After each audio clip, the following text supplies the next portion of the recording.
हम लोग श्रीमद् भागवतम के तीसरे स्कंद के दूसरे अध्याय के 10वें श्लोक को देख रहे हैं और बहुत अच्छा श्लोक है।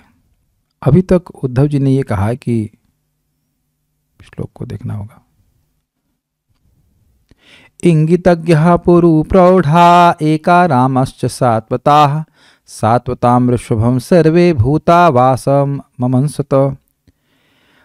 पिछले श्लोक में उद्धव जी ने विदुर जी को समझाया कि देखिए, इससे पहले वाले श्लोक में वो कहे थे कि जैसे मछलियां चंद्रमा को एक जलचर जीव ही समझी, कुछ कमनीय, उसी प्रकार से यादव यह नहीं समझ पाए कि कृष्ण स्वयं भगवान है और इस कारण से उनको और अधिक दुर्भाग्यहीन कहा गया।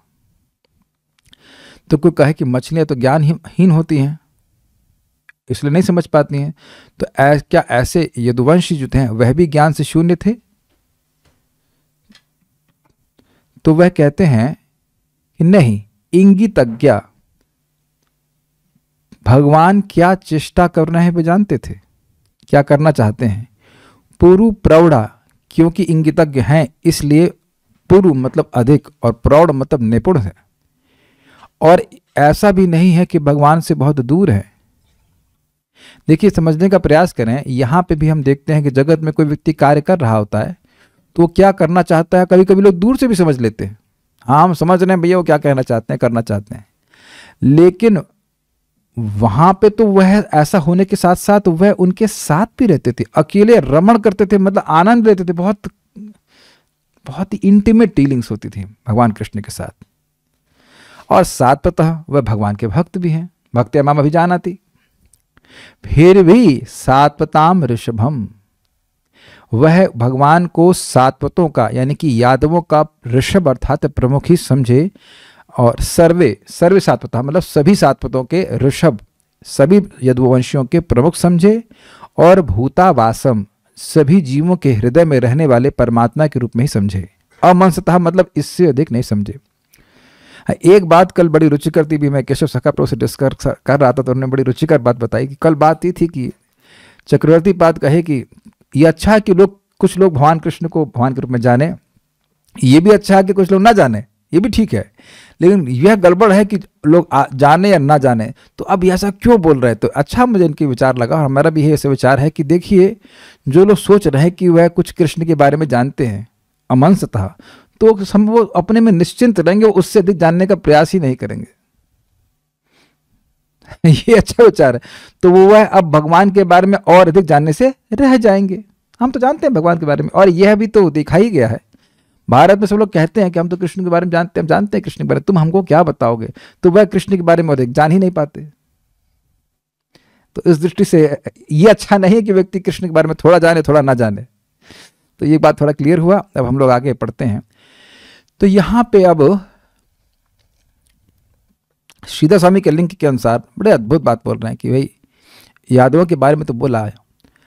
अब कहते हैं कि कुछ यादव समझ रहे थे कि कृष्ण भगवान है, लेकिन अन्यों की वाणी सुन करके वो यही माने कि बस भगवान तो यदुवंशी हैं। तो फिर क्या भाग्य हुआ उनका।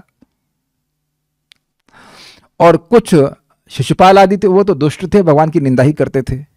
लेकिन ऐसे लोगों की वाणी के द्वारा हम जैसे, मतलब हम नहीं, मेरे जैसे, मेरे का मतलब उद्धव जी अपने को बोले, मेरे जैसे भक्तों का जिनका मन भगवान में ही निक्षिप्त रहता है वह व्यथित नहीं होता, वह मोह को प्राप्त नहीं होता। यह श्लोक में बोल रहा है।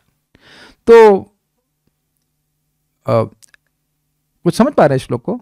जो श्लोक आएगा आपके सामने उसमें कह रहे हैं कि भगवान की माया से प्रभावित होकर, एक अर्थ बता रहा हूं, कुछ यादव भगवान की माया से प्रभावित हुए थे, वह केवल भगवान को यदुवंशी मान रहे थे, और कुछ जो असद आश्रित हैं, जो असुर प्रवृत्ति के लोग हैं, शिशुपाल, तो वह तो भगवान को मनुष्य ही मान रहे हैं, और इस कारण से वो व्याख्या भी कर रहे हैं कि कृष्ण तो एक मनुष्य के रूप में आया है, वो देह मर गया देखो, इत्यादि इत्यादि, देह त्याग करके चला गया। तो ऐसे लोगों की वाक्यों से उक्त आत्मनः, जो हम जैसे, उक्त मतलब निक्षिप्त, फेंके हुए, उक्त का मतलब होता है निक्षिप्त, मतलब फेंका हुआ, जिनका मन भगवान में ही फिका हुआ है, अर्थात भगवान में ही लगा हुआ है, चरणों में पड़ा हुआ है, ऐसे लोगों का मन भ्रमित नहीं होता। ये बात बोल रहा है। तो यह अपना द्वेष प्रस्तुत कर रहे हैं। द्वेष मतलब उनको बिल्कुल नहीं अच्छा लग रहा है ऐसे लोग जो भगवान के बारे में बोल रहे हैं। देखिएगा, द्वेष उस तरह से नहीं जैसे हम लोग सोचते हैं। द्वेष का मतलब है, मतलब ये बात पसंद नहीं आना। जैसे अगर आपको याद हो, विदुर जी को पसंद नहीं आया था कि भगवान श्री कृष्ण की बात कौरवों की सभा में नहीं मानी गई। तो ऐसा मत सोचिए कि भक्तों की लाइकिंग और डिसलाइकिंग नहीं होती है। जो भगवान से द्वेष करता है उसको भगवान के भक्त पसंद नहीं करते हैं। Is it okay?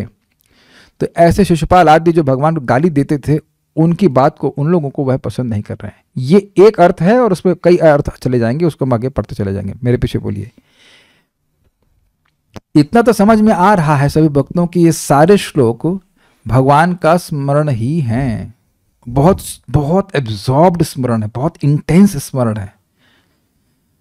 कुछ ये सब लोग समझ रहे हैं, इन सब श्लोकों से समझ में आ रहा है कि भगवान का बहुत एब्जॉर्ब, बहुत डीप स्मरण कर रहे हैं, एकदम खोए हुए हैं भगवान के बारे के विचारों में। इसीलिए इस अध्याय का नाम रिमेम्बरेंस ऑफ लॉर्ड कृष्ण है। मेरे पीछे बोलिए। देवस्य माया स्पृष्टा ये चान्यद असदाश्रिताः। देवस्य मायया स्पृष्टा ये चान्यद असदाश्रिताः। भ्राम्यते धीर्न तद्वाक्यैः आत्मन्य उक्तात्मनो हरौ। भ्राम्यते धीर्न तद्वाक्यैर् आत्मन्य उक्तात्मनो हरौ। देवस्य माया स्पृष्टा ये चान्यद असदाश्रिताः। देवस्य मायया स्पृष्टा ये चान्यद असदाश्रिताः। भ्राम्यते धीर्न तद्वाक्यैः आत्मन्युक्तात्मनो हरौ। भ्राम्यते धीर्न तद्वाक्यैर् आत्मन्युक्तात्मनो हरौ। देवस्य माया स्पृष्टा ये चान्यद असदाश्रिताः। देवस्य मायया स्पृष्टा ये चान्यद असदाश्रिताः। भ्राम्यते धीर्न तद्वाक्यैः आत्मन्युक्तात्मनो हरौ। भ्राम्यते धीर्न तद्वाक्यैर् आत्मन्युक्तात्मनो हरौ। देवस्य माया स्पृष्टा ये चान्यद असदाश्रिताः। देवस्य मायया स्पृष्टा ये चान्यद असदाश्रिताः। भ्राम्यते धीर्न तद्वाक्यैः आत्मन्युक्तात्मनो हरौ। भ्राम्यते धीर्न तद्वाक्यैर् आत्मन्युक्तात्मनो हरौ। देवस्य माया स्पृष्टा ये चान्यद असदाश्रिताः। देवस्य मायया स्पृष्टा ये चान्यद असदाश्रिताः। भ्राम्यते धीर्न तद्वाक्यैः आत्मन्युक्तात्मनो हरौ। भ्राम्यते धीर्न तद्वाक्यैर् आत्मन्युक्तात्मनो हरौ। देवस्य मायया स्पृष्टा ये चान्यद असदाश्रिताः। देवस्य माया स्पृष्टा ये चान्यद असदाश्रिताः। भ्राम्यते धीर्न तद्वाक्यैर् आत्मन्युक्तात्मनो हरौ। भ्राम्यते धीर्न तद्वाक्यैः आत्मन्युक्तात्मनो हरौ। भगवान की माया द्वारा मोहित व्यक्तियों के वचन किसी भी स्थिति में उन लोगों की बुद्धि को विचलित नहीं कर सकते जो पूर्णतया शरणागत हैं। अब ये ही शब्द कितना सुंदर है। जो कोमल श्रद्धा से युक्त हैं, वो कृष्ण की भक्ति करना शुरू करते हैं, हरे कृष्ण मंत्र करना शुरू करते हैं, लेकिन जरा सा कोई माया से प्रभावित व्यक्ति बोलना शुरू किया तो उनकी श्रद्धा हिल जाती है। और जो व्यक्ति भक्ति में दृढ़ होता है, वो उसी वचन को सुनेगा और वो समझेगा ये तो पागल है, इसे पता नहीं क्या बोल रहा है ये। एग्जाम्पल देते हैं।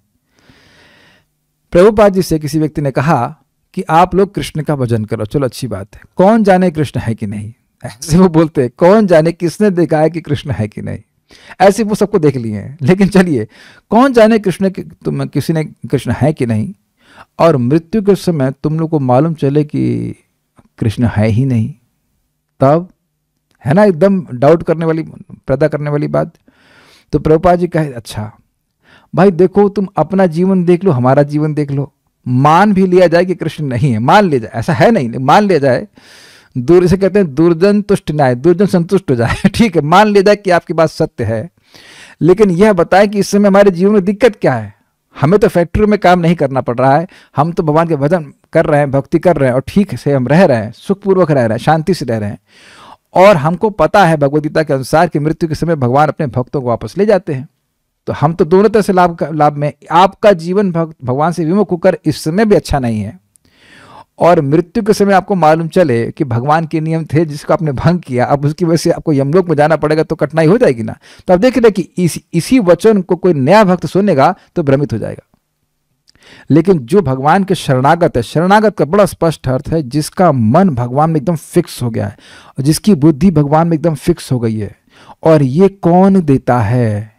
श्रीमद् भागवतम महापुराण की जय। श्रीमद् भागवतम और भगवान का नाम, ये दो बिल्कुल प्रबल साधन है। एकदम निष्ठा हो जाएगी आपको, आप पता भी नहीं चलेगा कि हम भक्ति में निष्ठ कैसे हो गए। ये अद्भुत श्रीमद् भागवतम का पराक्रम है, ऐश्वर्य है। भगवान की भक्ति करनी ही है, भगवान की भक्ति करनी ही है, एकदम क्लियर हो जाता है, एकदम क्लियर हो जाता है। तो इसलिए सारी शंकाओं का समाधान कर देती है श्रीमद् भागवतम। तो व्यक्ति की बुद्धि निष्ठ हो जाती है। बाहर के लोग कितना भी कुछ बोलेंगे, भगवान का भक्त तो भगवान की भक्ति करना नहीं छोड़ेगा। इसीलिए तो प्रभुपाद जी कहते थे कि distributing my books will keep my devotees happy and reading them will keep them. मेरी पुस्तकें वितरण करने से मेरे भक्त प्रसन्न रहेंगे, और वो अगर पढ़ेंगे उन पुस्तकों को तो वो रहेंगे। क्योंकि माया का लगातार यही प्रयास रहता है कि भक्त भक्ति ना करे। भक्त लोग कहते हैं बड़ा अच्छा, माया भक्तों के लिए ओवर टाइम कर रही है। हमारे केशव सखा प्रभु आज आए हमारे घर पर प्रसाद के लिए, तो बोल रहे थे कि कुछ दो class Prabhu ji back to back दिए शाम की, तो उनको लगा कि इसमें बड़ी मेहनत लगती है। तो लगा अच्छी बात है, मेहनत लगती है। तो उनके वो कह रहे थे प्रभु जी हमें मन में आया कि आप तो 2 क्लास देते हैं, और ऐसा नहीं कि सारे श्लोक मैं पहले से पढ़ के रखा हूँ, ऐसा नहीं है, मैं भी पहली बार पढ़ रहा हूँ, तो आपको तो बहुत मेहनत लगती होगी। हम प्रभु जी बोल देते हैं कि कम क्लास दे। हमने कहा ना, माया तड़े हुई है कि ये जरा सा बस सेवा से हटे और तुरंत उसको हम अपने सेवा में लगा दें। The more we are busy the more we are safe in Krishna consciousness. तो हम खाली बात कर रहे थे कि माया से स्पृष्ट, जो माया से विमोहित जीव हैं, उनकी वाणी हमारी बुद्धि को, सामान्य लोगों की बुद्धि को डिस्टर्ब करती है, लेकिन जो उनकी बुद्धि भगवान में लगी हुई है उसको नहीं करती। उसका कारण मेरे से बताए बिना रहा नहीं जा रहा। क्योंकि भगवान अपनी जिसने अपनी बुद्धि को भगवान में लगा दिया, उसकी बुद्धि को भगवान जाने नहीं देते हैं। इसीलिए कह रहे हैं हरो सर्व अमंगल हरे प्रेम दिया हरे मन। हर लेते हैं, जाने दूंगा, इधर आओ जाने। देखा है, याद है कभी मम्मी ने पिटाई करी थी, हाथ पकड़ लेती, दे चाटे भागने का प्रयास करेंगे तब भी नहीं जाने देती। दिस इज हरि सर्व अमंगल हरे। भगवान से किसी की श्रद्धा हट जाए तो अमंगल हुआ ना। तो जिसने अपनी बुद्धि को भगवान में लगा दिया, भगवान हरि हैं, भगवान उसको उसकी बुद्धि को जाने ही नहीं देते हैं। वो बुद्धि वो माया के स्वामी हैं। तो जो लोग माया के दास हैं, उनकी बात से जो भगवान के सेवक हैं, अर्थात जो मायाधीश के सेवक हैं, उनकी बुद्धि कैसे भ्रमित होगी? समझ में आया मैं कहना चाहता हूं क्या? माया के जो सेवक हैं, जो माया के द्वारा स्पृष्ट हैं, जो माया से प्रभावित है, उनकी वाणी उन लोगों को प्रभावित नहीं कर सकती जो मायाधीश के सेवक है, हरि के सेवक है, कृष्ण के सेवक है। कितना भी बोलो, एक भक्त है, हम नाम ले रहे हैं, मुकुंद सेवनी माता जी कह रही थी, कोई भगवान के खिलाफ बोलता है हमें बहुत गुस्सा आता है। हमने कहा आप हमारी छोटी बहन है, हमको भी गुस्सा आता है, हमको भी फालतू बात बोलते गुस्सा। ये गुस्सा बहुत अच्छा है। पहले जब हम लोग भक्ति नहीं कर रहे थे तो कोई भी कृष्ण के बारे में कुछ भी बोले क्या फर्क पड़ता है? This shows our affection for Lord.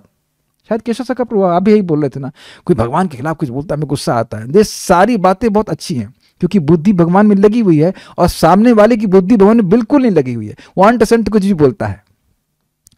तो आप देखेंगे गुस्सा आएगा, लेकिन भगवान का स्मरण और तीव्रता से होगा। ये नहीं होगा कि अरे हाँ यार, कोई कहते अरे कैसे भगवान है तुम्हारी लड़कियों के कपड़े चुराते हैं, तो आपके मन में डांट हो जाए, ऐसे कैसे भगवान है हमारे? नहीं, क्योंकि आप आचार्य से सुनते हैं, भगवान के तत्व को जानते हैं, तो बुद्धि एकदम स्थिर रहती है।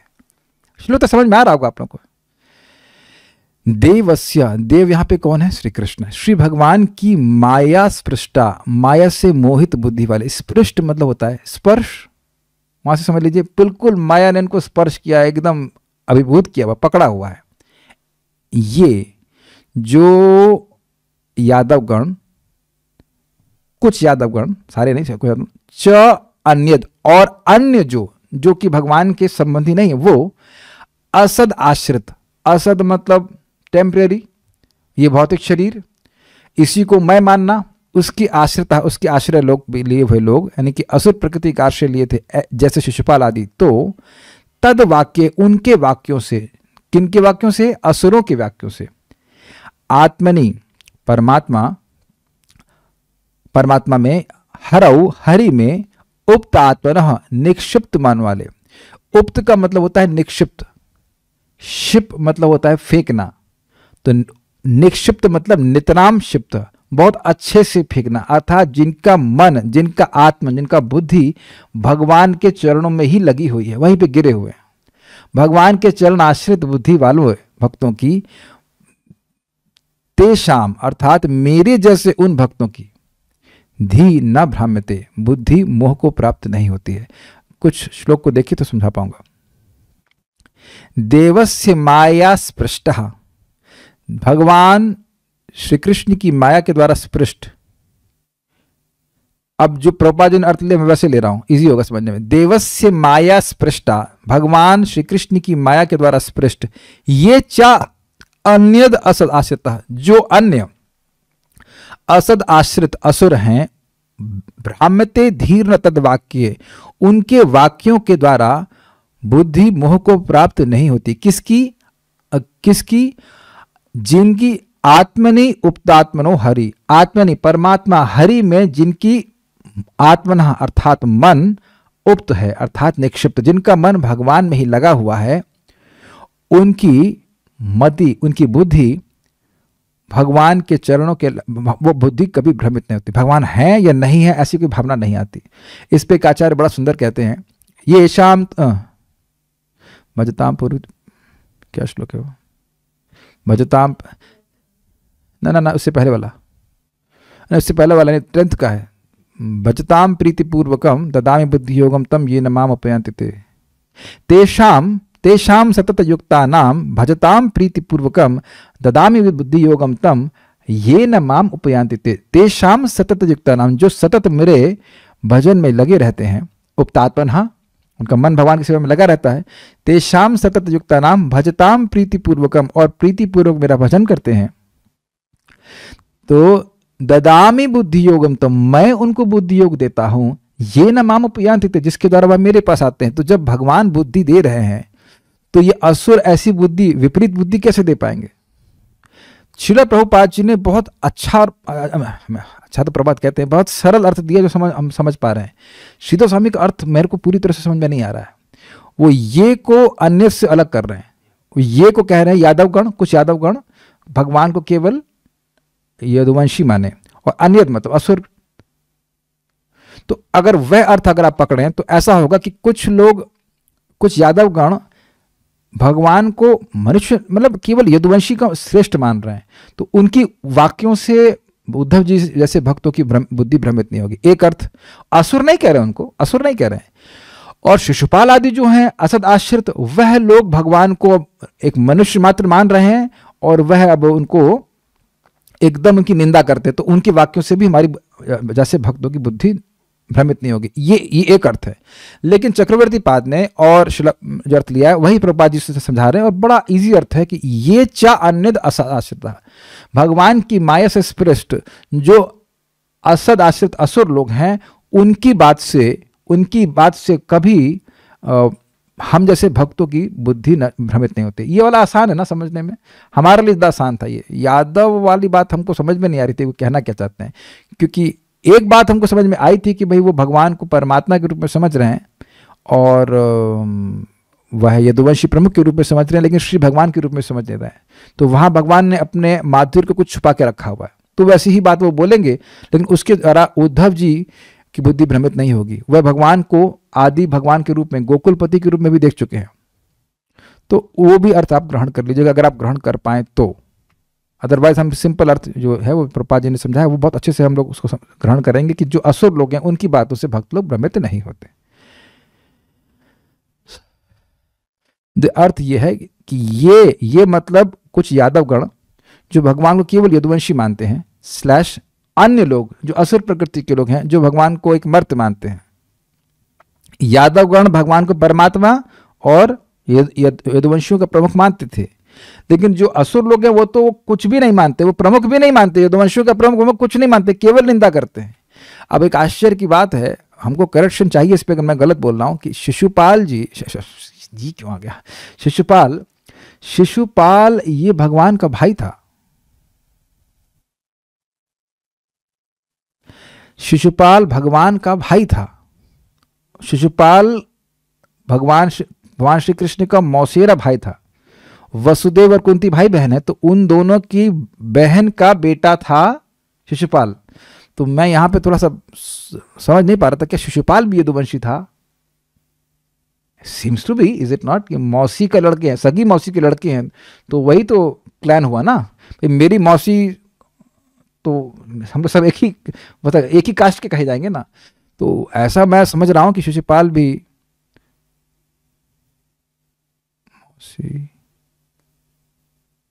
एक मिनट, नहीं, मौसी की बुआ, वसुदेव की बहन तो बुआ लगी, हाँ समझिए, मैं गलत बोल गया, मौसी नहीं, बुआ का लड़का, तो बुआ का लड़का तो उसी क्लैन का हुआ ना।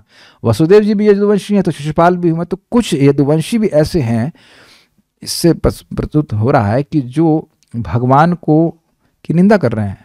मैं अपराध नहीं करना चाहता हूं, लेकिन शिशुपाल क्या है, आप लोग बताइए, कुछ लोग जानते हो तो। शिशुपाल यदुवंशियों में आएगा कि नहीं आएगा? Just like for example, Yaduvanshi था तो नहीं कंस, लेकिन यदुवंश में पैदा तो हुआ था, यद्यपि वह उसकी वह असुर से पैदा हुआ था, ये बात भी है। कालनेमी पिछले जन्म में था, वो किसी असुर से पैदा हुआ था। उग्रसेन का रूप धारण करके एक असुर आ गया था। तो मैं इसमें थोड़ा सा क्लियर नहीं हूं कि क्या है, लेकिन इतनी बात समझ में आ रही, जो हमको सीधे सीधे अर्थ समझ में आ रहा था, वो ये है कि ये च अन्य असदाशिरता, जो भगवान की माया से स्पृष्ट हैं और असुर प्रकृति के लोग हैं, उनके वाक्यों से भक्तों की बुद्धि भ्रमित नहीं होती। इतनी बात हमको समझ आ रही। अब एक प्रश्न है कि यादवगण माया से स्पृष्ट कैसे हो सकते हैं, वो अभी हम देखते हैं। अब सीधु स्वामी की टीका देंगे, मैं समझाने का प्रयास करूंगा। देखिए, जब मैं इस अन्वय को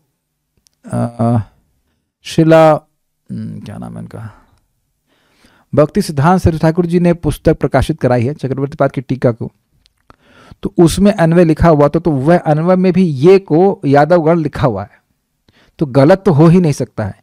अब किस अर्थ में है वह जितना मैं समझ पा रहा हूं उतना मैं समझाने का प्रयास करूंगा। श्रीधरी देखिए, जो कुछ भाग्यवान थे भी, क्योंकि वे भगवान की चेष्टा से उनको ईश्वर के रूप में जानते थे। पिछली बार हमने सुना था कि इंगितज्ञ भगवान की चेष्टा को तो वो जानते थे, लेकिन भगवान को परमात्मा से अधिक नहीं जानते थे। परमात्मा है लेकिन स्वयं भगवान है वह नहीं जानते थे। तो जो कुछ भाग्यवान थे यादवों में, क्योंकि वे भगवान की चेष्टा से उनको ईश्वर के रूप में जानते थे, वे भी अन्य जानने वालों की प्रवृत्ति से मोहित हो गए। तो किस प्रकार के भाग्यवान वे थे, इसको कहने के लिए यह श्लोक कहते हैं। मतलब वो सोच रहे हैं कि भगवान है, लेकिन दूसरे लोग कहते रहे नहीं, तो यदुवंशियों के प्रमुख हैं। तो वह सुन करके वह भ्रमित हो जाते थे, तो उनका भाग्य उदित नहीं हुआ।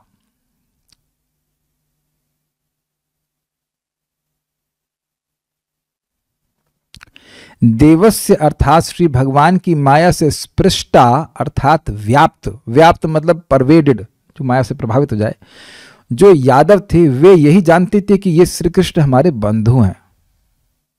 और ये गलत नहीं है, लेकिन उस दृष्टि से कि श्री कृष्ण गोकुलपति हैं वह नहीं समझ पा रहे। उस दृष्टि से समझने का प्रयास कीजिए। और कुछ लोग जानते तो ये लोग बोल देता रहे कुछ नहीं, कृष्ण तो हमारे बंधु मात्र हैं, यदुवंशी के हैं, तो नंद के यहाँ कुछ दिन रह लिए बस, ऐसा। वो तो समस्या थी इसलिए रह गए, लेकिन वह शायद अप्रिशिएट नहीं कर पा रहे हैं कि कृष्ण किस प्रकार से गोकुल वासियों के प्रति आकर्षित हैं। मैं ये समझ पा रहा हूं, भगवान चाहेंगे और कोई अच्छा श्रेष्ठ अर्थ तो हम और समझ पाएंगे। तो लेकिन ये लोग असुर नहीं है, लेकिन जो लोग भगवान की माया से और अधिक स्पृष्ट हैं, ये अन्यत का अर्थ है। कुछ लोग माया से प्रभावित हैं, तो वह भगवान को बंधु मान रहे, तो बहुत अच्छी बात है, भगवान को बंधु मान रहे हैं। लेकिन अन्यद असदाश्रिता, जो अन्य लोग हैं, जो असुर प्रकृति के आश्रय लिए हैं, यानी भगवान की माया से और अधिक प्रभावित हैं, क्योंकि आप जानते हैं माया से प्रभावित होने की भी अलग अलग डिग्री है। अर्थात शिशुपाल इत्यादि जो थे वे तो दुष्ट थे ही, वे भगवान से बैर करते थे, वे उनकी निंदा करते थे। तद वाक्य अर्थात ऐसे लोगों की वाक्य को सुनकर भी, शिशुपाल आदि के लोग जैसे लोगों की वाक्य को सुनकर भी, आत्मनि हरौ अर्थात परमात्मा श्री भगवान हरि में ही उक्तात्मनः अर्थात निक्षिप्त चित्त वाले मुझ जैसे भक्तों की बुद्धि न भ्राम्यते अर्थात मोह को प्राप्त नहीं होती है। अन्य लोग तो मूर्ख ही हैं, यह अर्थ है। स्पष्ट समझ में आ गया? ठीक है, एक अंडरस्टैंडिंग हुई, सारार्थ दर्शनी। इस प्रकार जो मर्त्यलोक में रहने वाले साधु हैं वे भगवान के विरह में दुखी रहते हैं, तथा जो यादव आदि हैं वे भगवान के नित्य संगी होने के कारण उनके संयोग से सुखी हैं। तो ये कंक्लूजन ड्रॉ कर रहे हैं जो हमने 2 श्लोकों में सुना।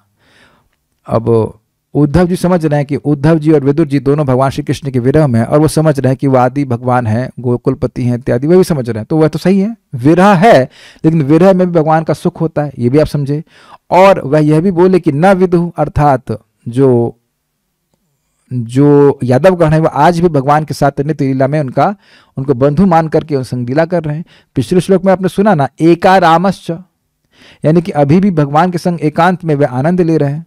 जो सब बातें हैं, कोई कठिनाई नहीं है, बंधु मान रहे हैं तो भगवान को भी कोई दिक्कत नहीं है, भगवान उनके संग उस प्रकार का व्यवहार कर रहे हैं, दैट्स वेरी नाइस। ये हम सुन चुके हैं कि भगवान के माधुर्य का अनुभव करना अच्छा है, ये सुना था कि नहीं सुना था? तो ये सबसे बढ़िया है लोग। ये 2 प्रकार के लोग भाग्यशाली होते हैं क्योंकि उनमें भक्ति होती है, ये भी समझ में आ गया। अन्य भक्त ना होने के कारण नारकीय अस्तित्व रखते हैं, इस श्लोक में यही बताया गया है। तो अब ये अर्थ क्या जा रहा है, ये च अन्यद असदाश्रिता, तो वो ये को एक ही लाइन में पकड़िए, ये अलग और अन्यद आश्रिता अलग नहीं लीजिए। मैं श्लोक समझाने का प्रयास करता हूं, देखिए फिर से, ये बड़ा कठिन श्लोक था। ये चा अन्यद असद आश्रिता, ये एक लाइन दीजिए, ये एक प्रकार के लोगों का वर्णन है। ये मतलब जो अन्य लोग हैं, जो असद आश्रित हैं, अन्य मतलब यादवों से अलग, और विरह जो कि भगवान के साथ रह रहे हैं, और विरह से तापित भक्त जो इस जगत में रह रहे हैं उनसे अलग कुछ ऐसे लोग हैं जो असुर प्रकृति के। अब समझ में आ रहा है सेकंड लाइन, और वो भगवान की माया से स्पृष्ट हैं, ये तो क्लियर समझ में आ रहा है। ऐसे लोगों के वाक्यों से हम मेरे जैसे शरणागत भक्तों की, जिनका मन भगवान के चरणों में ही लगा रहता है, उनकी बुद्धि भ्रमित नहीं होती। अब तो शायद समझ में आ गया होगा, ठीक है।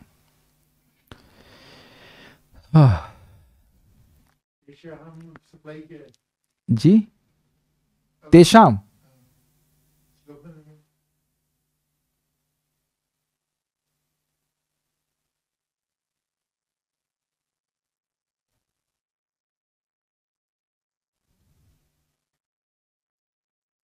हाँ, ऐसा ही कह रहे हैं आप। वाह, देखना शुरू कर दिया आपने। तेषाम जो है यह सप्लाई किया गया है, मेरे जैसे उन भक्तों की बुद्धि न भ्रमते, सही कह रहे हैं, सप्लाई करना गया। क्योंकि अगर हम तेषाम हटा देते तो धी न भ्रमते कहेंगे, बुद्धि भ्रमित नहीं होती, तो किसकी बुद्धि भ्रमित नहीं होती? सही कह रहे हैं। इसीलिए उपतात्मनः किसका विशेषण है? उन भक्तों का जिनका मन भगवान में लगा रहता है, ठीक है ना? यस, सही कह रहे हैं, इसमें नहीं। Wow, amazing, sharp eyes, sharp intelligence, good, thank you. ये अर्थात जो लोग देवस्य अर्थात भगवान की माया से प्रभावित होकर सोचते हैं कि वे विद्वान हैं, वो भगवान के बारे में जानते हैं, यही पिछले श्लोक से लिंक है। कुछ लोग सोचेंगे कृष्ण के बारे में जानते हैं लेकिन पूरी तरह नहीं जानते, तो कह रहे कि हम विद्वान हैं, भगवान के बारे में जानते हैं।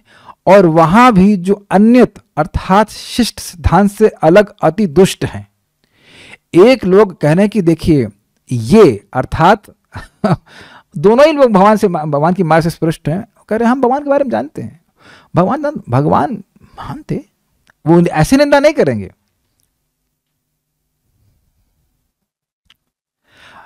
लेकिन वो कहेंगे भगवान महान थे, ऐतिहासिक महापुरुष थे, और वह शरीर छोड़कर, वो कहते हैं वो शरीर छोड़कर के भगवान के धाम चले, अपने दिव्य रूप में भगवान के पास चले गए, अपने धाम में चले गए। और दूसरे लोग असुर प्रकृति के होते हैं, वो तो भगवान की निंदा ही करते हैं। दूसरे लोग ऐसा लग रहा है कि भगवान की वो गुणगान कर रहे हैं, गुणगान नहीं कर रहे हैं वो लोग, वो कहते हैं हाँ महान महापुरुष थे, हम भी सम्मान करते हैं। लेकिन उनको भगवान के रूप में स्वीकार नहीं करते। इसलिए आसुरी सिद्धांतों का आश्रय लेने वाले हैं, अन्य अर्थात शिष्ट सिद्धांत से अलग अति दुष्ट हैं। इसलिए आसुरी सिद्धांतों का आश्रय लेने वाले हैं। वे कहते हैं कि कृष्ण ने अपना शरीर त्याग दिया और वैकुंठ चले गए।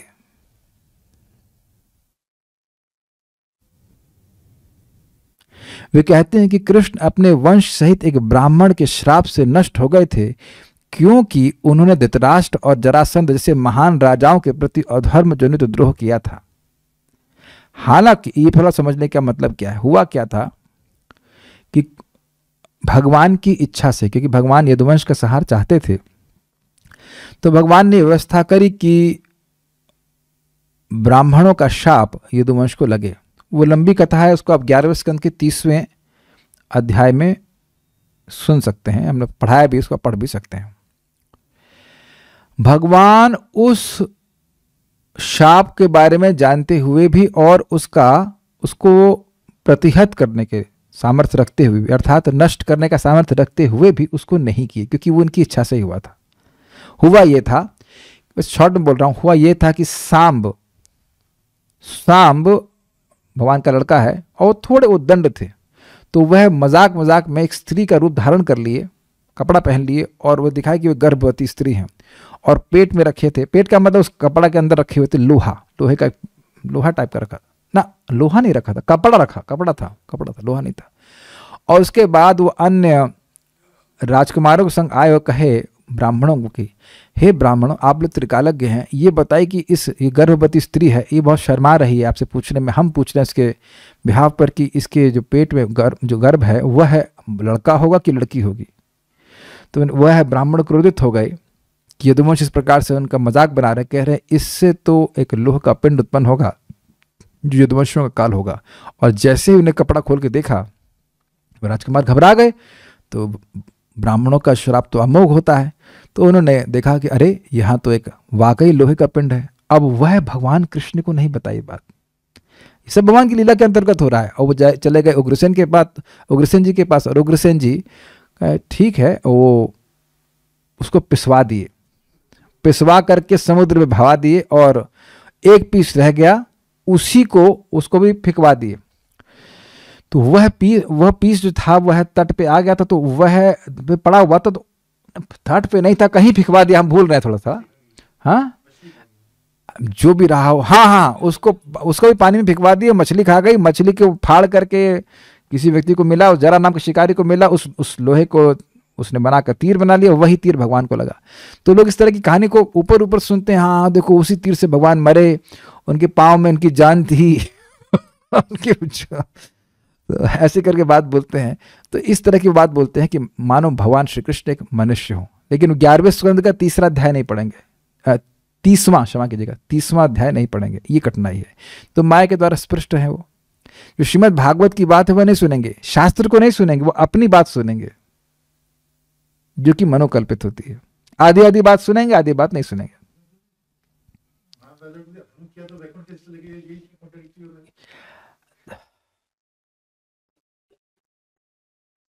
अब जो भी है, लेकिन वे कहते हैं कि कृष्ण अपने वंश सहित एक ब्राह्मण के श्राप से नष्ट हो गए थे, क्योंकि उन्होंने धृतराष्ट्र और जरासंध जैसे महान राजाओं के प्रति अधर्म जनित द्रोह किया था। यह तो बहुत बड़ी बात है, ये तो बहुत प्रसिद्ध बात है कि लोग कहते हैं कृष्ण बहुत पॉलिटिक्स किए, और धृतराष्ट्र ने कौन सा धर्म किया था। आप भागवत में सुन ही चुके हैं कैसे वह निरंतर पूरा जीवन अपने असद पुत्रों के पीछे चलकर, दुर्योधन आदि के पीछे चलकर धर्म को ही तिलांजलि दिए हुए थे, है ना। लेकिन उनके प्रति कह रहे अधर्म जनित द्रोह किया। और वस्तुतः अगर आप देखें तो महाभारत के युद्ध में सारे चीटिंग वाले आइडिया भगवान दिए कि नहीं दिए कि कैसे आप भीष्म पितामह को मारे, कैसे वह द्रोणाचार्य को मारे, वो सारे आइडिया भगवान कृष्ण दिए, है ना।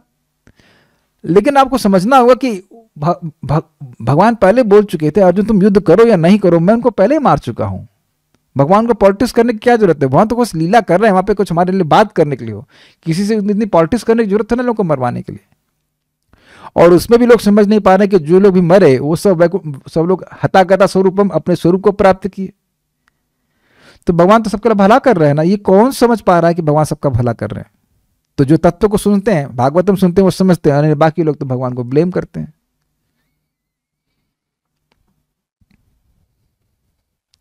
और जरासंध कौन से महान थे भाई? जब कंस कह रहा है जरासंध ममो गुरु, मेरे गुरु जरासंध है, तो गुरु घंटाले हुए ना। कोई वही मान लीजिए कोई यहाँ का बहुत बड़ा गुंडा हो और वो आपको कहे कि भाई ये हमारे गुरु हैं, तो आप गुंडे के गुरु तो गुंडा ही होगा ना। कंस वो कौन सा बड़ा अच्छा आदमी है? अपनी बहन को जान से मारने के लिए उद्यत होने वाला व्यक्ति, वो भी उसकी शादी के समय भरी सभा में, मतलब सबके सामने, वो अच्छा व्यक्ति है, और वो कह रहा है जरासंध ममो गुरु, जरासंध मेरे गुरु हैं। तो आप समझ सकते कि ऐसे खल लोगों के प्रति भगवान को मरवा दे। जरासंध को भी भगवान चीटिंग से मरवा एक तरह से, भाई वो उसको फड़वा दिए तो आइडिया देकर के भीम को। तो अब वह सब तो छल से, भगवान ने छल किया, लेकिन किसके संग किया देखना चाहिए ना। भक्तों के संग तो छल नहीं कर रहे हैं ना। उन लोगों को मारने का कोई तरीका था ही नहीं, इसी तरह से मरवाया गया। तो बात सब समझने वाली होती है, लेकिन जो भगवान को नहीं समझेगा वो भगवान के हर बात पे दोष दिखेगा। और जो भक्त हैं वो भगवान को ठीक से समझते हैं, तो भगवान के हर बात में भगवान के सद्गुण को ही देखते हैं। ठीक है, सब लोग समझ रहे होंगे बात को। हालांकि उक्तात्मनः अर्थात जिस भक्त ने अपने मन को परमात्मा में, भगवान में निक्षिप्त कर लिया। निक्षिप्त समझ रहे हैं? निक्षिप्त को यहां समझ लीजिएगा, जैसे कोई बीज लेते हैं उसे फेंक देना चाहिए, देना चाहिए नहीं, फेंक देते हैं तो उसे कहेंगे निक्षिप्त। नितराम क्षिप्त, क्षिप्त मतलब होता है फेंक देना। तो किसी प्रक्षेपात्र सुना है आपने? उसमें भी क्षेप शब्द आता है, जिसे छोड़ा जाए, फेंका जाए। तो निक्षिप्त मतलब जिन लोगों का मन भगवान में ही लगा हुआ है, गिरा हुआ है, गिरा इन द सेंस गिर पड़ा है, वहां से हटता नहीं है ना। ना, आवेशित तो अर्थ है, लेकिन हम निक्षिप्त कर ले रहे हैं, फेंका हुआ है, पड़ा हुआ है, लेटे हुए ऐसे, इस अर्थ में। मतलब मन उनका भगवान के चरणों के अलावा कहीं जाता ही नहीं है, वहीं अब्जॉर्ब है कर कह सकते हैं। लेकिन अब्जॉर्ब नहीं बोल रहा हूं मैं, उक्त का मतलब है निक्षिप्त। अरे लोटा हुआ, जैसे कहते हैं वो तो उसके चरणों में ही लोटे हुए हैं, चरणों में ही गिरे हुए हैं। तो उसी तरह उनका मन भगवान के चरणों में ही गिरा रहता है, ऐसे अर्थ है। मैं फेंकने के अर्थ पे फोकस कर रहा हूं कि फेंकने के अर्थ को पकड़ेगा तब आपको आगे की सुबोधरी समझ में आएगी। याद आ रहा है? उक्त मतलब निक्षिप्त और आत्मनः मतलब मन। क्या सब लोग समझ रहे हैं इस बात को? प्लीज इसको समझेंगे तब आप सुबोधनी समझ पाएंगे। जिस भक्त ने अपने मन को परमात्मा में निक्षिप्त कर लिया है, उसी में उनका मन रचा पचा है भगवान की लीला कथा में, तत्व समझने में, उसकी बुद्धि ऐसे आलोचनात्मक शब्दों से भ्रमित नहीं होती, अपितु वह कृष्ण के माधुर्य में निमज्जित रहते हैं। वह तो भगवान की लीला कथा, भगवान के तत्व को समझ कर बड़े प्रसन्न रहते हैं। वो इस तरह की बातों को सुन भी लें तो वह भ्रमित नहीं होता है। वो समझ जाते हैं कि माया स्पृष्टा, ये भगवान की माया के कारण ऐसी बातें बोल रहे हैं। जैसे आप सुन चुके हैं विदुर जी का अपमान दुर्योधन ने किया था, और वहां पे माया के प्रभाव को विदुर जी देख ले कि भगवान इसको ऐसा बुलवा रहे हैं, एंड संट कुछ भी बोल रहा है, ऐसे कुछ पता नहीं। Is it okay? जो लोग ऐसे शब्दों से भ्रमित हो जाते हैं वे नरक के पात्र हैं। क्यों भ्रमित हो जाते हैं? मतलब अगर ऐसे शब्दों को सुनकर ये सोचने लग जाए कि कृष्ण समान मनुष्य हैं, तो मनुष्य बुद्धि करना ही भगवान के प्रति सबसे बड़ा अपराध है। चलिए देखिए, समझने का प्रयास कीजिए। मैं हम में से कोई भी व्यक्ति, हम सभी लोग जगत में पतित ही हैं, बहुत सारी वासनाओं से परेशान हैं, अनर्थों से परेशान हैं, लेकिन हम आश्रय के रूप में तो भगवान कृष्ण को स्वीकार कर रहे हैं ना। लेकिन अगर हम कोई कृष्ण को मनुष्य मानने हैं, तो क्या कोई मनुष्य हमारे अनर्थों को नष्ट कर सकता है? कभी नहीं कर सकता। Is it okay? आप कोई गोली है आपके पास, बहुत प्रबल दवा है, अब उसको दवा मान रहे हैं तो दवा के रूप में ग्रहण करेंगे, ठीक हो जाएंगे कि नहीं? लेकिन अगर उसको दवा मानेंगे ही नहीं, उसमें यही विश्वास नहीं होगा कि ये शक्ति है, शक्ति इसमें शक्ति से युक्त है, शक्तिशाली है, मुझे ठीक कर सकती है, तो हम कभी ग्रहण ही नहीं करेंगे उसको। Is it okay? तो जो व्यक्ति भगवान को मर्त मान रहा है वह भगवान के प्रति सबसे बड़ा अपराध कर रहा है, भगवान की अवज्ञा करेगा, भगवान के प्रति उसकी आदर बुद्धि नहीं होगी और वह नरक ही जाएगा। चारी वर्णाश्रमी यदि कृष्ण नहीं भजे, स्वकर्म कोरिते से ही रौरव पड़े मजे। बहुत अच्छे से वर्ण और आश्रम का पालन कर रहा है, लेकिन भगवान के प्रति उसके कोई सम्मान नहीं है, तो अपने कर्म करते हुए भी वह नीचे ही गिरेगा। Is it okay? जैसे कि शिशुपाल आदि, शिशुपाल का एग्जाम्पल दी जा रहा है, लेकिन शिशुपाल नरक नहीं गया क्योंकि भगवान का नाम बोलता था। ये एक इंटरेस्टिंग बात है। क्रम संदर्भ, यदु सबसे बुद्धिमान थे और उन लोगों की बातों से भ्रमित नहीं होते थे जो खुद को बुद्धिमान मानते थे और असद आश्रित अर्थात जिनके पास परम उत्कृष्ट भौतिक शरीर था, जैसे कि शिशुपाल, वह अपने आप को भगवान के बराबर मानता था, तो वह उनकी बात से कभी भ्रमित नहीं होते थे। तात्पर्य प्रभुपाद का देखिए, वेदों के समस्त प्रमाणों के अनुसार श्री कृष्ण ही पूर्ण पुरुषोत्तम भगवान है। सभी आचार्यों ने, यहाँ तक कि श्रीपाद शंकराचार्य ने उन्हें भगवान स्वीकार किया है, किंतु जब कृष्ण इस संसार में विद्यमान थे तो विभिन्न श्रेणी के व्यक्तियों ने भिन्न भिन्न प्रकार से उन्हें स्वीकार किया। अतएव भगवान विषयक उनके अनुमान भी भिन्न भिन्न थे। सामान्यतया जिन लोगों को शास्त्रों में विश्वास था उन्होंने भगवान को यथारूप में स्वीकार किया, और इस जगत से भगवान के अंतर्धान होने पर सारे लोग उनके विकट विछोह में डूब गए। समझ में आया बात? शास्त्र के अनुसार सुन रहा, ओ भगवान चले गए। ये एक इंटरेस्टिंग बात है कि भगवान सामने भी हो तब भी व्यक्ति उन्हें भगवान के रूप में तभी समझेगा जब वो शास्त्र से सुनेगा। इसीलिए भगवान श्री कृष्ण अर्जुन के सामने होते हुए भी कह रहे हैं कि मय्या सक्त मना पार्था योगम युंजम मदाश्रय असंशयम समग्रम माम यथा ज्ञाससि तच्छृणु। भगवान कृष्ण अर्जुन के सामने कहते हैं तुम मुझे संशय रहित होकर तभी जान पाओगे तुम मुझे सुनोगे, तब मुझसे सुनोगे। कितना प्रभावशाली है। तो जब भगवान सामने है तब सुनने की जरूरत है, और जब भगवान अंतर्धान हो गए हैं और हम ना सुने तो हम भगवान को समझ लेंगे। This is absolutely bogus. बिना शास्त्र को श्रवण किए, श्रीमद् भागवतम को श्रवण किए, भगवान के बारे में ठीक ठीक बात समझ में आएगी ही नहीं। ये बहुत इंटरेस्टिंग है। लोग कई बार कहते हैं कि भगवान हमारे सामने हो तो हम समझेंगे, ना, भगवान सामने हो तब भी नहीं समझेंगे, कि भगवान जब सामने थे तब भी लोग समझे नहीं थे। ठीक है, तो जब वो भगवान चले जाते तो वह लोग विछोह होता है कि वो भगवान चले गए, भगवान चले गए, भगवान आए थे तो कितना कल्याण कर रहे थे इत्यादि। ठीक है, प्रथम स्कंद में हम अर्जुन तथा युधिष्ठिर के शोक की विवेचना कर चुके हैं, जिनके लिए कृष्ण का अंतर्धान होना उनके जीवन के अंत तक अतीव असह्य बना रहा। ये आप जानते हैं कि जब अर्जुन लौट के आते हैं, कृष्ण अंतर्धान हो चुके होते हैं, और जब अर्जुन लौट के आते हैं तो वो किसी से कुछ बोल नहीं रहे होते हैं, अत्यंत शोक से संतापित होते हैं। जब युधिष्ठिर महाराज प्रश्न करते हैं तो युधिष्ठिर महाराज को अर्जुन बोलते हैं कि भगवान अब चले गए हैं, तो अब वह राज्य करने में बिल्कुल रुचि नहीं रखते। वह तुरंत ही परीक्षित महाराज को राज्य पे अभिषिक्त करके राज्य त्याग देते हैं। ये हम सुने हैं प्रथम स्कंद में, अगर आपको याद हो तो वहाँ बिल्कुल स्पष्ट है कि वह लोग समझ रहे हैं कि कृष्ण भगवान है। यद्यपि उनको अपना संबंधी भी मानते हैं, लेकिन वह यह भूले नहीं कि वह कृष्ण भगवान है। Is it okay? ठीक है। यादवगण भगवान से आंशिक रूप में अवगत थे। वो उन्हें परमात्मा मानते थे और अपना बांधव मानते थे, लेकिन पूर्ण वो आदि भगवान के रूप में नहीं जानते थे। वे भी महिमावान हैं क्योंकि उन्हें अपने परिवार के प्रमुख के रूप में भगवान की संगति करने का अवसर मिला था। मतलब वह स्वीकार कर रहे थे कि कृष्ण हमारे यादवों के प्रमुख हैं, उनसे प्रेम करते थे, और उन लोगों ने भगवान की अंतरंग सेवा भी की थी। ये पिछले श्लोक से प्रभुपाद समझा रहे हैं। एकाह रामश्च सात्वतः।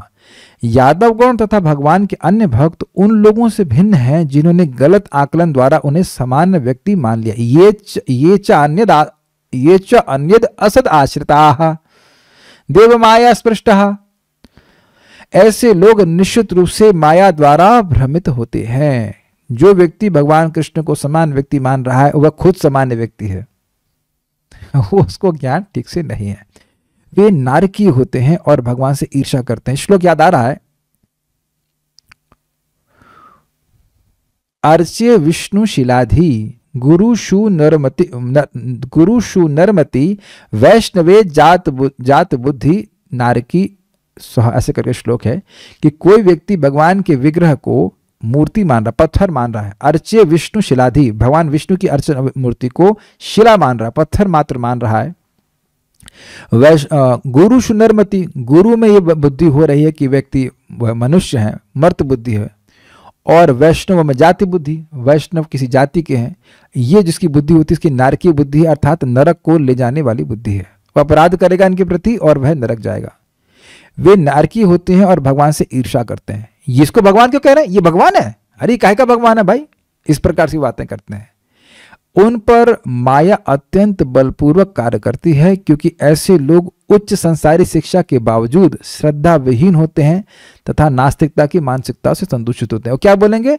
ये एक निराकार ब्रह्म है, वही कृष्ण के रूप में है, वही आपके रूप में है, बस अपनी अविद्या नष्ट कर लो तो तुम्हें मालूम चल जाएगा कि तुम भगवान हो। इस तरह की वो बात कहते हैं। वो किसी को भगवान नहीं स्वीकार करते हैं।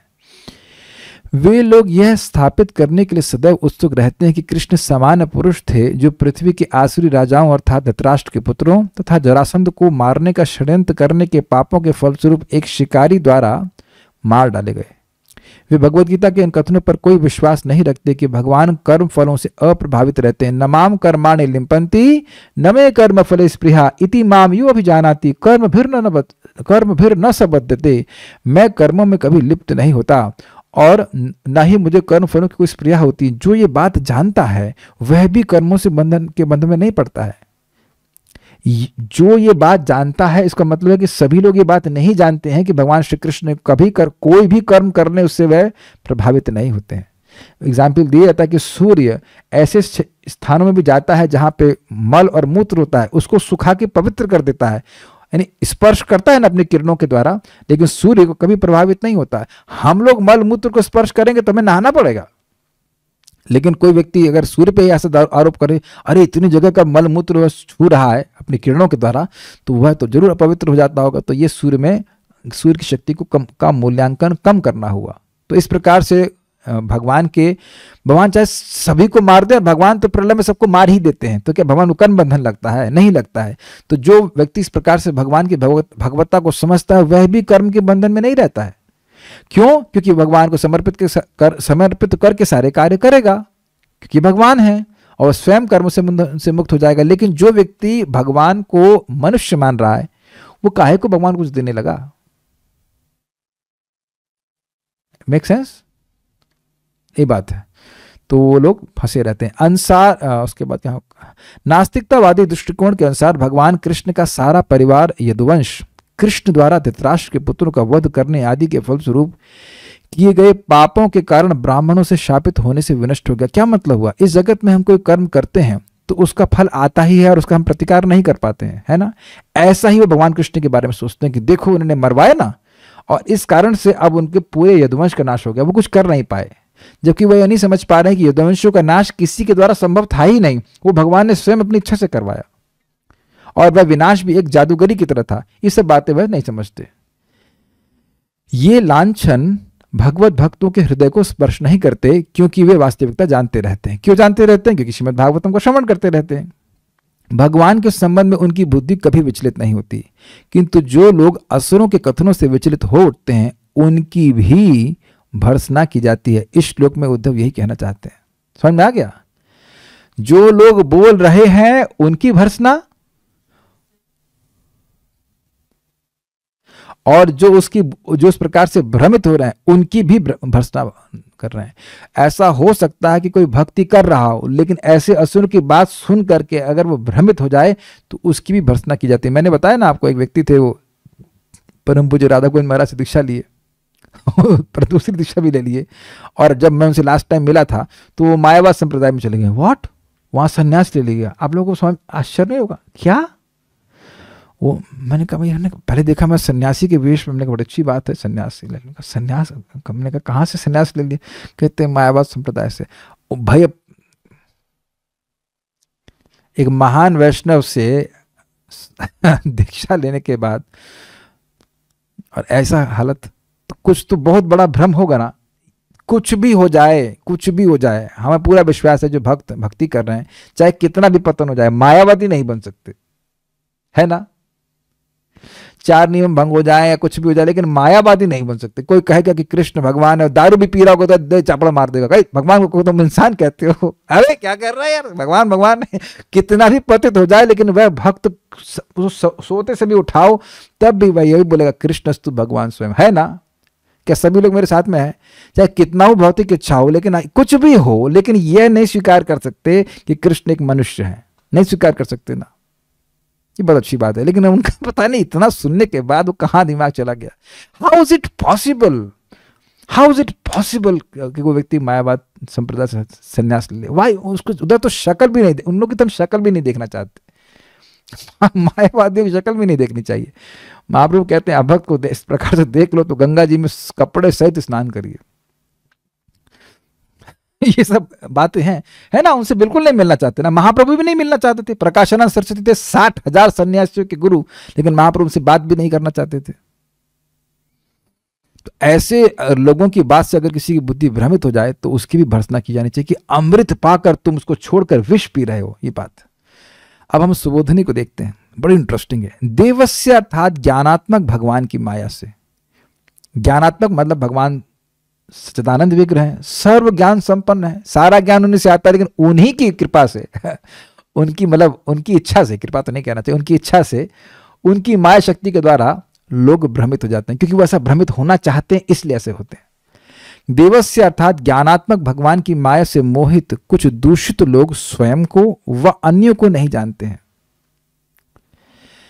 वो ये नहीं समझ पा रहे कि वो भी कृष्ण के सेवक हैं, कृष्ण पूर्ण भगवान है, और अन्य को भी नहीं जानते हैं कि अन्य भी कृष्ण के सेवक हैं। उनको डिस्टर्ब नहीं करना चाहिए। भक्त समझता है कि वह सेवक है कृष्ण का, तो अन्य जीवात्मा को समझाता है कि तुम भी कृष्ण के सेवक हो, भगवान की सेवा करो, है ना। लेकिन जो लोग दिमाग खराब है वो खुद को भी भगवान मानते हैं, तो खुद को भी नहीं समझ पा रहे और दूसरों को भी घोषित कर देते कि तुम भी भगवान हो, तुम भी भगवान हो। बस केवल तपस्या करने की बात है। एवं भगवान के प्रति भी पशुओं की तरह आचरण करते हैं। इसका क्या मतलब है? अर्थात जैसे पशु भगवान को जान ही नहीं सकते, ऐसे वे भगवान के प्रति पूर्णता अनभिज्ञ रहते हैं। इसको एक और अर्थ में आप ले सकते हैं कि जैसे आप देखेंगे जगत में लोग माया से पूरी तरह से प्रभावित रहते हैं, उनको पता ही नहीं कि वो है कौन, अन्य लोग कौन है ये भी नहीं पता, और भगवान कौन है तो ऐसे नहीं पता। जैसे पशु, किसी कुत्ते से आप क्या उम्मीद करेंगे, किसी गाय से क्या उम्मीद करेंगे कि भगवान के बारे में जाने। तो ऐसे ही क्या जगत में लोग नहीं घूम रहे हैं जिन्हें भगवान से कोई मतलब ही नहीं है? क्या ये बात आप समझ पाए? और उस पर भी वह कुछ ना कुछ बोलते हैं भगवान के बारे में, आप देखेंगे, और उसमें बड़ी क्रोध आता है। भगवान के बारे में कुछ नहीं जानते, वो अपने बारे में भी कुछ नहीं जानते, दूसरों के बारे में कुछ नहीं जानते, आत्मा के तत्व को कुछ नहीं जानते, और गट गट गट कुछ भी बोलना शुरू कर देते हैं। यहां तक कि इतने उत्साहित हैं कि यूट्यूब पे चैनल भी खोल देंगे कृष्ण के बारे में। तो एक तो ये हो गए। और जो माया से पूरी तरह से व्याप्त शिशुपाल आदि हैं, वे असद अर्थात द्वेष पर ही आश्रित रहते हैं। दोनों में अंतर क्या है? कुछ लोग भगवान को जानते कुछ नहीं, बिल्कुल पशु की तरह हैं, कुछ बिल्कुल अनअवेयरनेस, कुछ है ही, भगवान है नहीं उससे मतलब ही नहीं है, बिल्कुल पशु की तरह बस आहार निद्रा भय मैथुन में लगे हुए हैं। और दूसरे जो अन्य लोग हैं वो भगवान को द्वेष से जानते हैं कि कृष्ण बहुत खराब आदमी है। अंतर समझ रहे हैं? एक व्यक्ति जान ही नहीं रहा है और दूसरा व्यक्ति गलत जान रहा है और द्वेष कर रहा है। दो प्रकार के लोग हैं। जो अन्य लोग असद आश्रित होते हैं वे भगवत संबंध से दूर हो जाते हैं। ये समझ में आ गया? भगवान से द्वेष कर रहे तो भगवान की से हमारा प्रीति में संबंध है, हम उनके नित्य सेवक हैं, ये तो शिशुपाल नहीं समझ पा रहा था।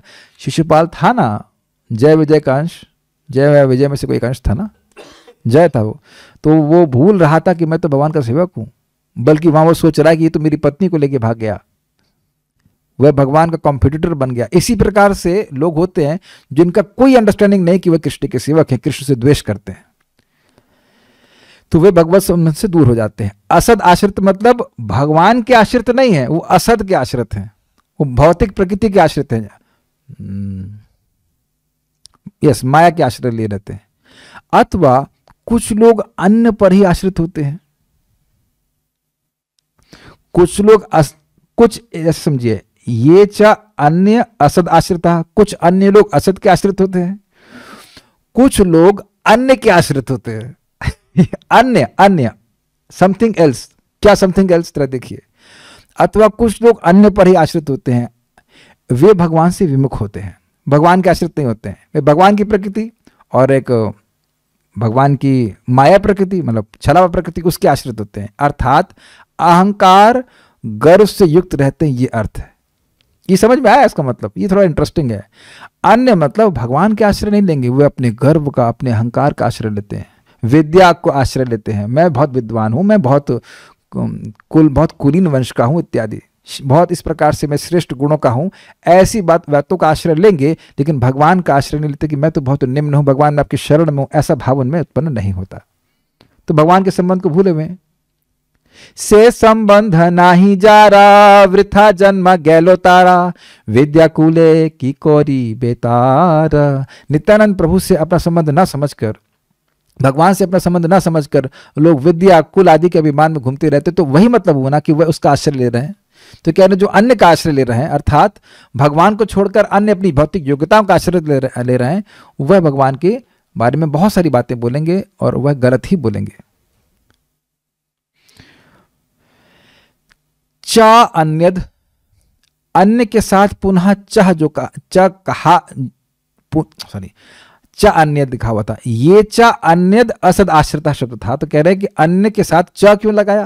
तो कहते हैं अन्य के साथ पुनः चा जो कहा गया है उसका अर्थ है वे लोग सभी प्रकार से उस पद के अयोग्य होते हुए भी पाषंड अर्थात असत एवं भगवान की निंदा पर ही आश्रित होते हैं। अर्थात उनके पास ऐसा कोई गुण होता नहीं है जिस पर वे गर्व करें, परंतु फिर भी वैसा करते हैं। समझ में आ गया भाई? अब समझने का प्रयास कीजिए, जो भगवान का भक्त नहीं है उसको गर्व किस चीज का हो? किसी एक समझ लीजिए, छोटा सा एग्जाम्पल दीजिए, प्रपात एग्जाम्पल समझते हैं कि समझाते हैं कि एक बोल्ट है, वो हवाई जहाज में है। हवाई जहाज में बहुत बोल्ट होते हैं कि नहीं होते हैं? तो अब हवाई जहाज को देख के क्या कहते हैं? वो हवाई जहाज जा रहा है। तो बोल्ट को भी हवाई जहाज कह रहे हैं कि नहीं कह रहे हैं? क्योंकि बोल्ट उस समय हवाई जहाज की सेवा में है तो महत्वपूर्ण है या नहीं है। लेकिन हवाई जहाज से एक बोल्ट जमीन में गिर गया, उसकी क्या वैल्यू है? समझ में आ गया? और उसके बाद भी कहे नहीं नहीं मैं बहुत बड़ा बोल्ट हूं, तो आप कहेंगे यार तेरी कोई वैल्यू नहीं, तो है किस चीज का? दूसरा एग्जाम्पल आप समझ सकते हैं कि उंगली मेरी हाथ की सेवा कर रही, तो आप देखेंगे उंगली में हल्का सा कट लग जाता है तो व्यक्ति कितना उसके लिए खर्चा करता है, लेकिन वही उंगली कट करके दूसरी जगह गिर जाए तो उस उंगली का क्या गौरव है? कुछ नहीं है। अब ऐसे में कोई उंगली गौरव करे तो मूर्खता कहलाएगी कि नहीं? तो कह रहे हैं कि यद्यपि वे अपने गर्व का आश्रय ले रहे हैं, लेकिन चाहे इंगित करता है कि उस पद के योग्य नहीं है। उनको किसी चीज का गर्व नहीं होना चाहिए। भक्तों को गर्व होता है कि हम कृष्ण की सेवा कर रहे हैं, कितना बड़ा भाग्य है हमारा, है ना? हम अयोग्य हैं लेकिन भाग्य है ठाकुर जी हम अपनी सेवा में रख रहे हैं, है ना? ये तो सहज गर्व है, ये होना चाहिए। लेकिन इन लोगों का गर्व किस बात का है? मसल दिए जाएंगे से ना, मसल दिए जाएंगे माया के द्वारा। ये तो माया की सेवा कर रहे हैं, माया की सेवा कर रहे हैं, फिर भी वह गर्व से आश्रित, गर्व से चूर रहते, भगवान की शरण में नहीं जाते और भगवान की निंदा करते रहते। ठीक है? इस निंदा के द्वारा अन्य लोग जो कुछ जानते हुए भी प्रयास करते हैं उसको भी विनाश कर देते हैं। फिर से पढ़ रहा हूं, इस निंदा के द्वारा अन्य लोग जो कुछ जानते हुए भी प्रयास करते हैं उसको भी विनाश कर देते हैं। क्या मतलब है?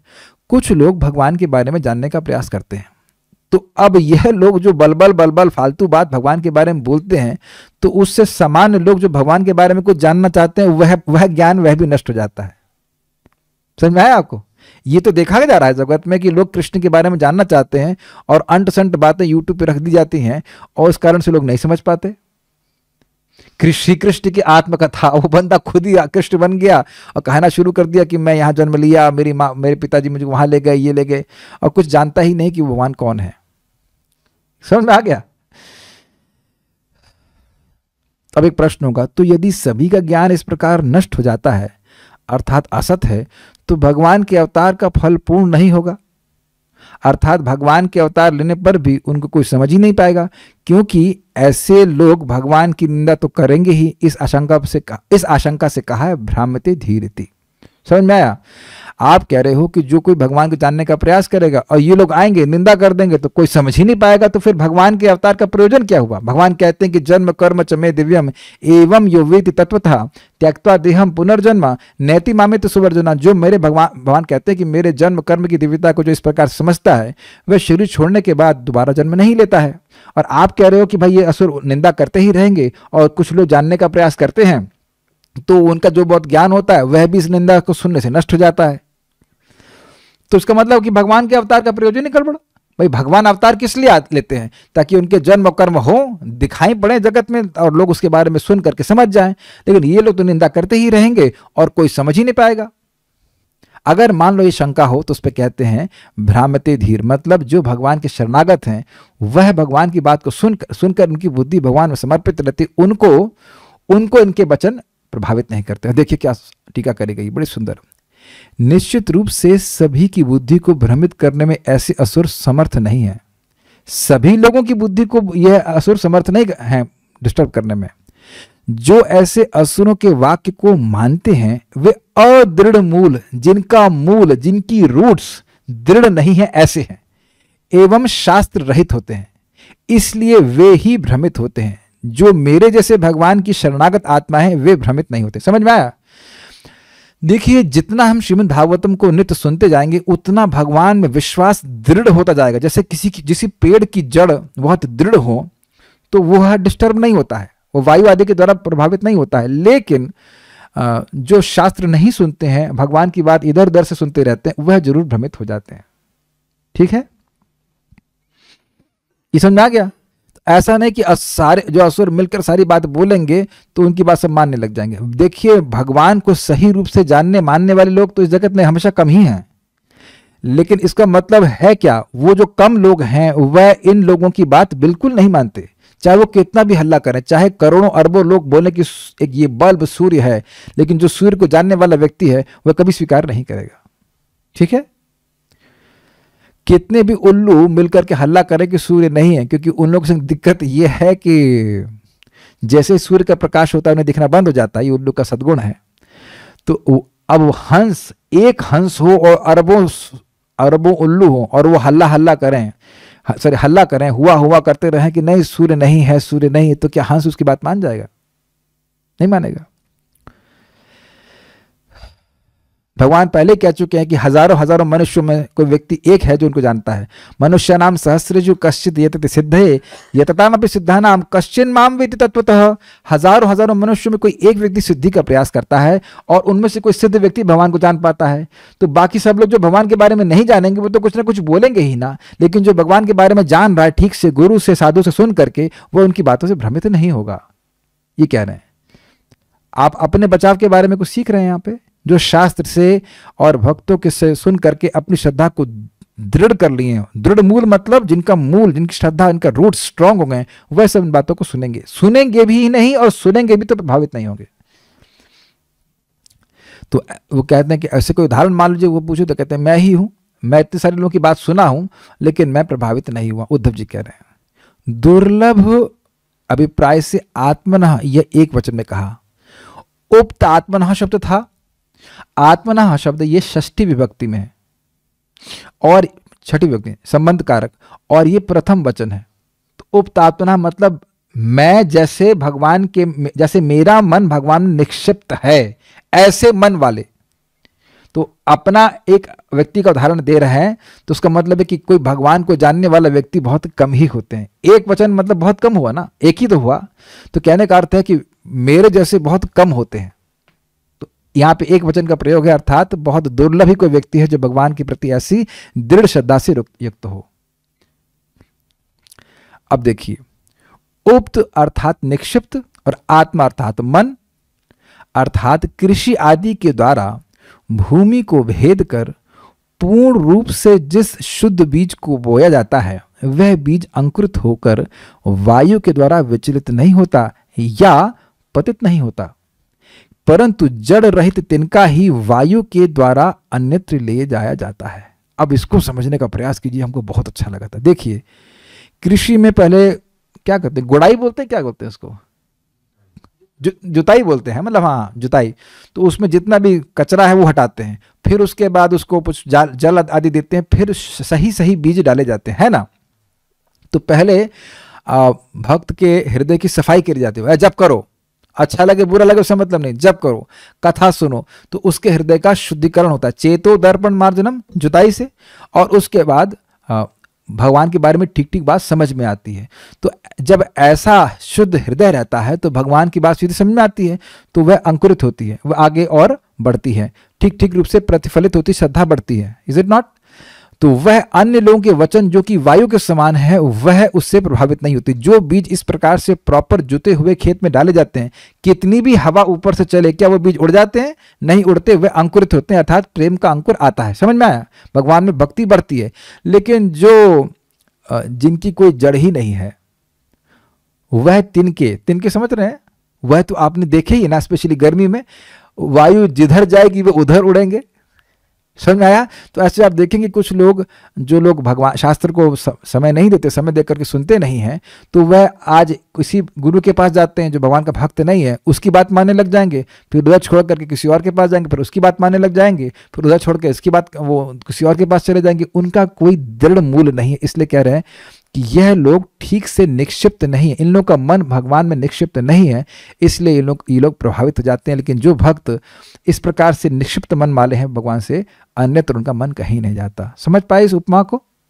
वो बहुत अच्छा लगा था, उम्मीद है कि आप लोगों को भी अच्छा लगा होगा। क्या सब लोग मेरे साथ में हैं, समझ पा रहे हैं? Okay, I hope devotees are with me. एक बार इसको दोबारा अगर पढ़ लेंगे तो और समझ में आएगा। कठिन टीका थी ये, और भी टीकाएं थोड़ी कठिन ही, दोबारा पढ़ेंगे समझ में आएगा। Is it understandable? आत्म शब्द के द्वारा अंतःकरण की शुद्धता कही गई है। उक्त आत्मना मतलब हृदय उनका पवित्र है। भगवान तो स्वयं, अच्छा अभी बात करें कि क्यों उनका मन कहीं और नहीं जाता, तो कहते हैं हरि। भगवान तो स्वयं अपने चरण के आश्रित चित्त को कैसे भी दूर नहीं करते हैं, सभी के दुख हरण करने के कारण कहा है हरऊ। मतलब देखिए, भगवान से मन हट गया, यही सबसे बड़ा विपत्ति है, सबसे बड़ा दुख है। तो जिसने अपने मन को भगवान में लगा दिया, तो भगवान भी, वो केवल वही नहीं लगा रहा है, भगवान भी उसके मन को पकड़े हुए हैं। हम ही लोग केवल भगवान अपने मन को नहीं लगा रहे हैं, भगवान भी सहायता कर रहे हैं कि हमारा मन उनमें लगे। वह कुछ भक्ति में रस दे रहे हैं, इस कारण से वह हमारा मन कहीं और जाता नहीं। आप देखेंगे कि जब फालतू की बात भगवान के बारे में सुनते हैं तो बिल्कुल अच्छी नहीं लगती, उधर उसको और रिसर्च करने का मन ही नहीं करता, क्या करें। लेकिन जब भगवान की बात हम प्रामाणिक आचार्य सुनते हैं, नहीं समझ में आती तो और बुद्धि लगाते हैं कि नहीं लगाते हैं? अरे यार समझ में नहीं है, बात समझ में नहीं, और दिमाग लगाते हैं, और समझ में आती, उसमें रस मिलता है। Is it not? तो वह रस कौन प्रस्तुत कर रहा है? भगवान करते हैं। तो बस just 1 second, I just finish. तो भगवान भी अपने यश में, अपनी लीला के वास्तविक वर्णन में भक्तों के हृदय में रस को प्रकट करके उनके हृदय में जो भी अमंगल है उसको नष्ट कर देते हैं, अपना प्रेम उनको देते हैं। तो उस प्रेम के कारण भगवान भक्त के मन को हर लेते हैं। सर्व अमंगल हरे, प्रेम दिया हरे मन, ये हरि का अर्थ है, इसलिए कह रहे हैं हराओ। जिन्होंने भगवान हरि में अपने मन को लगा दिया, वह हरि जो स्वतः ही अपने भक्त के मन को हरने वाले हैं, उन लोगों का मन, उन लोगों की बुद्धि कभी भ्रमित नहीं होती। भगवान उन भक्तों की बुद्धि को बचा के रखते हैं ऐसे लोगों के वचनों से जो किसी की भी बुद्धि को भ्रमित कर सकते हैं। तो ये सब बातें थी जो मैंने कुछ कहना चाहा। उम्मीद है कि आप कुछ समझ पाए होंगे। मैं मानता हूँ कि श्लोक थोड़ा सा टफ था, but Bhagavatam is like that, you give your efforts. और मैं कुछ प्रश्न अगर टेलीग्राम ना, कोई प्रश्न नहीं है। सो क्या कह रहे हैं? नहीं, तो कोई प्रश्न नहीं। So will stop here. Shrimad Bhagavatam की जय, श्रील प्रभुपाद की जय, निताय गौर प्रेमानंदे।